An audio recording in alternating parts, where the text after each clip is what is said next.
ஒரு ஜாதகத்தில் அப்படி பார்க்கும்போது சிம்ம லக்னமா அப்படி பார்த்தாவே சனி சுக்கிரன் கூடி இருக்கான், அடேங்கப்பா இது யோகசாலியான கிரகம். அதனோட நெகட்டிவான கிரகங்கள் கூடக்கூடாது. அப்போ ராகு ப்ளஸ் புதன். அதே போன்று சிம்ம லக்னத்திற்கு நல்ல யோக செழிப்பான வீடு கட்டணும், நல்ல அமைப்போடு அமையணும் அப்படின்னா சந்திரன், செவ்வாய், அந்த குரு இவர்கள் ஒரு டீமோட ஒன்று சேர்ந்துடணும். இந்த டீமோட இந்த டீம் மிங்கிள் ஆகக்கூடாது.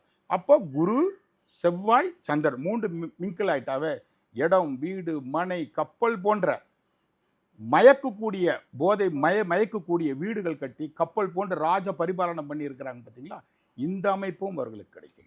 இந்த ஒரு டீம் நல்ல சனி, புதன், சுக்கிரன் 3 நன்கு அமைந்ததை இந்த டீமோட மிங்கிள் ஆயிட்டாவே இவர்கள் பிறந்த இந்த பூ உலகத்தில் சிறந்த சகல ஐஸ்வர்யங்கள் கிடைக்கிறதுக்காக பிறந்த இவர்கள் தான் அதிர்ஷ்டசாலிமா.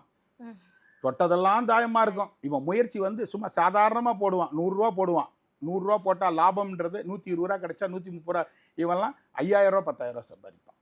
10,000 ரூபா போட்டு ஒன்றுமே இல்லாமல் வாஷ் அவுட் ஆகிறவங்க யாருன்னா இந்த குருவும் சுக்கிரனும் இந்த சிம்ம லக்னத்துக்கு கூடிய. நான் ராசியை சொல்லலை, நான் லக்னம் என்று உயிரை சொல்லுகிறேன். இதுதான்மா யோகம்.